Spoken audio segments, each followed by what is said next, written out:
말씀은 신약성경 로마서 10장 1절에서 15절까지의 말씀입니다. 오늘 말씀은 신약성경 로마서 10장 1절에서 15절까지의 말씀입니다. 우리 한 절씩 교독하도록 하겠습니다. 제가 먼저 읽겠습니다. 형제들아, 내 마음에 원하는 바와 하나님께 구하는 바는 이스라엘을 위함이니 곧 그들로 구원을 받게 함이라.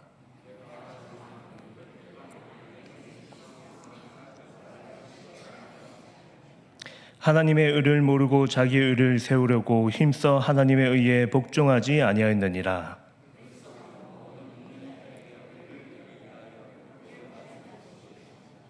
모세가 기록하되 율법으로 말미암는 의를 행하는 사람은 그 의로 살리라 하였거니와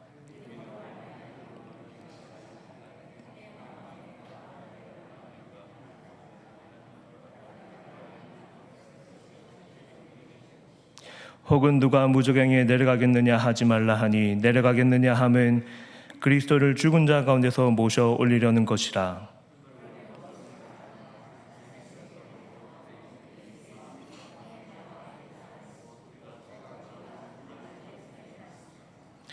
내가 만일 내 입으로 예수를 주로 시인하며 또 하나님께서 그를 죽은 자 가운데서 살리신 것을 내 마음에 믿으면 구원을 받으리라.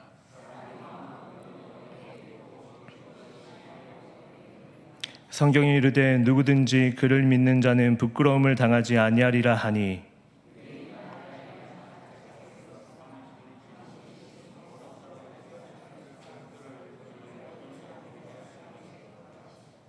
누구든지 주의 이름을 부르는 자는 구원을 받으리라.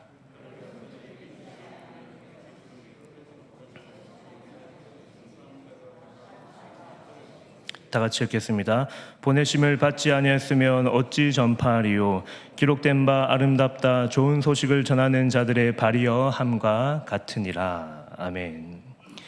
우리는 하루에도 수많은 소리와 이야기를 들으며 살아갑니다. 아침에 일어날 때 알람 소리를 들었고 우리는 유튜브의 이야기들을 듣습니다. 그리고 가까운 가족과 친구들의 이야기를 들으며 살아왔습니다. 이처럼 우리는 수많은 소리와 다양한 이야기들 속에서 오늘 하루, 지금 여기까지 오기까지 수많은 이야기들 속에서 살아왔습니다. 그렇다면 오늘까지, 그리고 이 자리까지 여러분을 인도하는 그 시간까지 오늘 우리의 삶을 가장 크게 영향을 미치고 여러분들의 삶을 이끌었던 소리와 이야기는 무엇입니까? 오늘 본문에 바울이 질문을 던지고 있습니다. 너희가 하나님의 말씀을 듣고 믿고 전파하고 있느냐?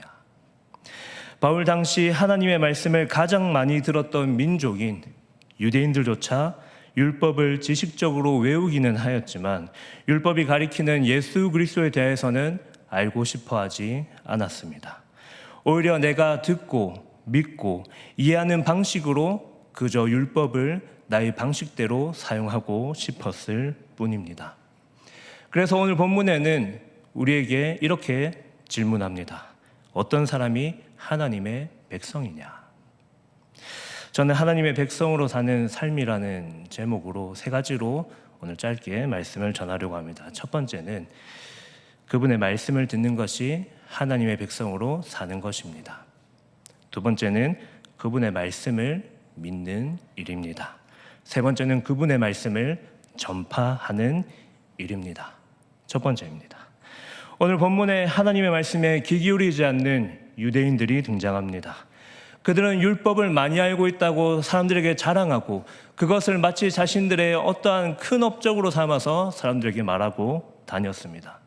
그러나 그 율법이 진정으로 가리키고 있는 그리스도에 대해서는 그들이 집중하지 않았습니다.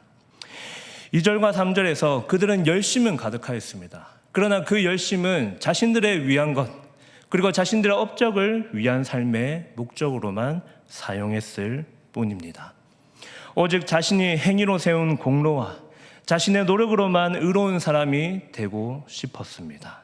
그래서 그들은 열심은 최고인 사람이었습니다. 그러나 그 열심 자체를 넘어서 진정으로 그들이 가지고 있는 열심은 하나님께서 원하시는 열심이 아니었던 존재입니다. 그래서 바울은 그들에게 선포합니다. 4절에서 여러분 그리스도께서 모든 믿는 자에게 의를 이루기 위하여 율법의 마침이 되셨습니다. 너희가 알고 있는 이 율법, 그 율법이 진정으로 누구를 가리키며 누구를 통하여서 율법의 마침이 되느냐고 선포하고 계신 것입니다. 그래서 바울은 그리스도를 가리켜서 이렇게 얘기합니다. 그 그리스도의 말씀을 듣는 것은 요한복음 8장 47절에서 바로 성부 하나님의 말씀을 믿는 일이다.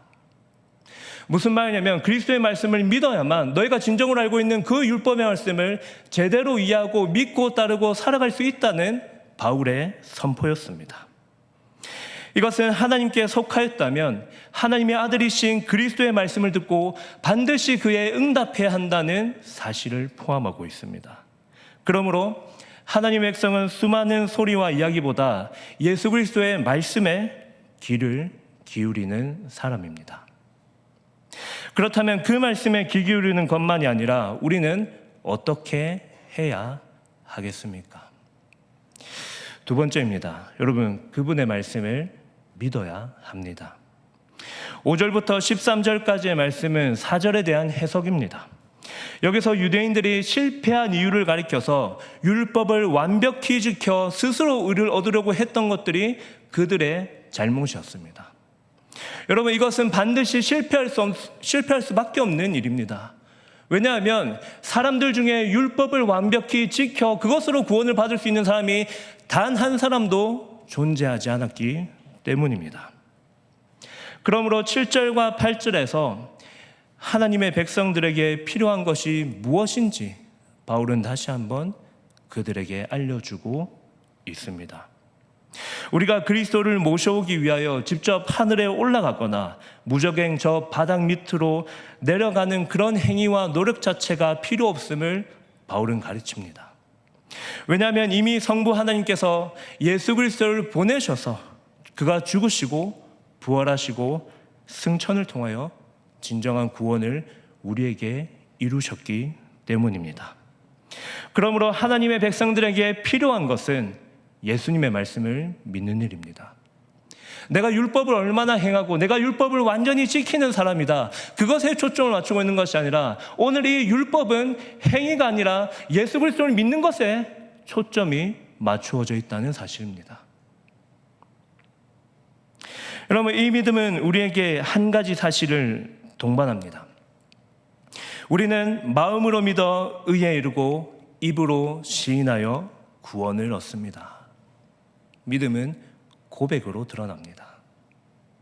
우리의 입술로 고백하는 것과 우리의 삶을 통하여 예수 그리스도를 믿고 그 예수 그리스도를 통하여 성부 하나님을 믿는 것이 우리들의 삶에 더욱더 확실하게 나타난다는 사실입니다.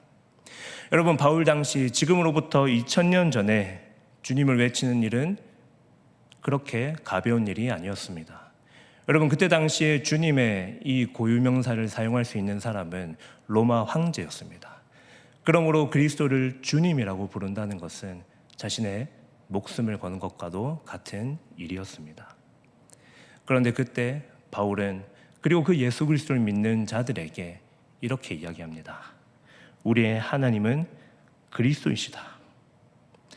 우리의 그리스도는 우리에게 진정한 성부 하나님이시며 그 율법의 마침이 되신다고 가르쳤습니다. 여러분, 오늘날 우리에게 이런 로마 황제의 위협이 없습니다. 우리가 그리스도의 이름을 부른다고 누군가가 우리를 그렇게 핍박하거나 위협을 줄 만큼의 일은 크게 없을 것입니다.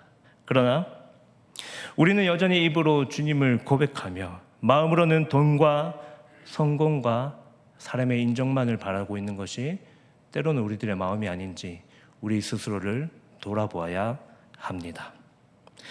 그리고 우리가 그런 마음이 들 때마다 우리에게 허락된 구원의 이름인 예수 그리스도를 붙들어야 합니다. 세 번째입니다. 하나님의 백성으로 사는 삶은 그분의 말씀을 전파하는 일입니다.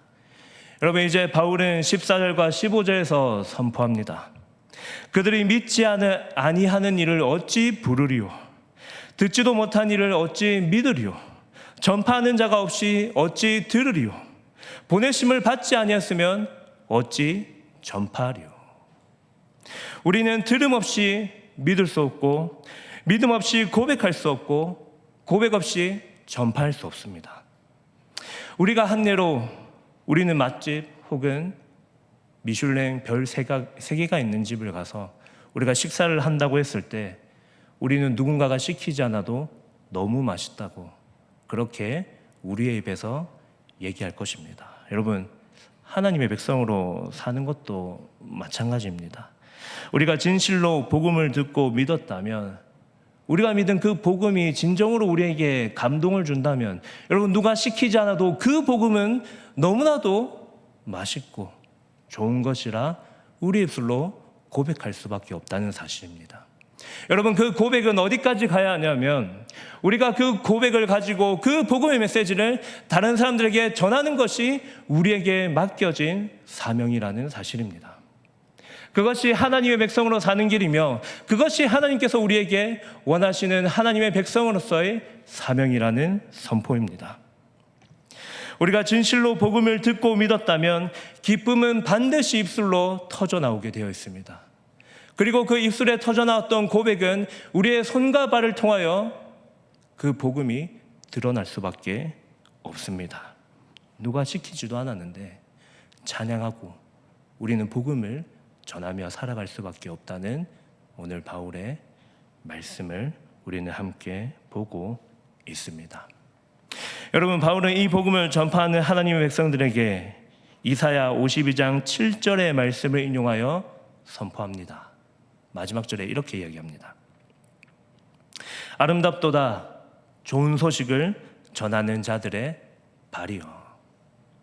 여러분, 당시 이 본문의 배경은 이사야 52장 7절인데, 여러분, 이사야의 배경은 당시에 바벨론 포로기를 배경으로 하고 있습니다. 여러분, 그들에게 포로에서 해방되는 것이 가장 좋은 소식이었습니다. 여러분, 그것이 최고의 기쁨이었던 것처럼 바울은 오늘 이 본문을 인용하면서 우리에게 무슨 말을 하고 싶냐면, 우리에게 죄와 죽음에서 해방시키는 그리스도의 복음이 그 무엇과도 대체할 수 없는 영원한 기쁨이라고 선포하고 있다는 사실입니다.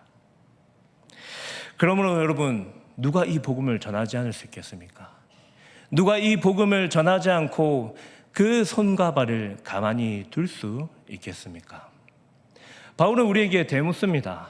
과연 여러분들은 이 복음의 기쁨을 안다면 여러분들은 이 복음을 전하지 아니할 수 있겠느냐? 오늘 본문이 우리에게 하나님의 백성이 누리는 진정한 기쁨을 선포하고 있습니다. 여러분, 우리의 삶에서 하나님의 말씀이 들립니다. 그리고 그 들리는 말씀을 우리는 믿습니다. 그리고 그 믿음 하나님의 말씀은 고백되어야 합니다. 그리고 그 고백이 진실하다는 것은 우리의 손과 발을 통하여, 우리의 삶의 모습을 통하여 그 그리스도의 복음은 더욱더 퍼져나가게 될 것입니다. 여러분, 이것이 하나님의 백성으로 사는 가장 중요한 삶의 모습입니다. 사랑하는 성도 여러분, 이제 말씀을 맺겠습니다. 오늘 우리는 어떤 소리에 귀를 기울이고 우리는 무엇을 믿고 전파하며 살아오셨습니까? 하나님께서 오늘도 우리의 각자의 삶의 자리로 보내셨습니다. 그리고 오늘 누군가는 여러분의 손과 발을 통하여 예수 그리스도를 경험하였을 것입니다. 그러므로 오늘 본문의 이야기처럼 우리의 주인이신 그분께 아름답도다 좋은 소식을 전하는 자들의 발이라 칭함받는 저와 여러분이 되기를 소망합니다. 우리 다 함께 찬양하겠습니다.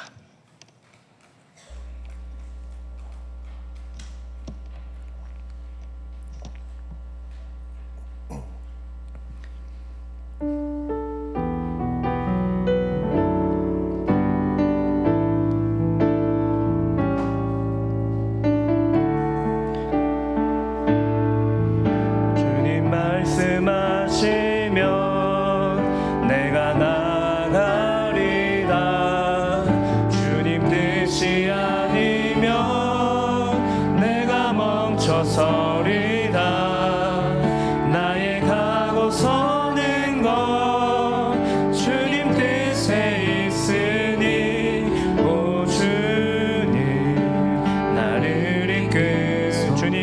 말씀하시면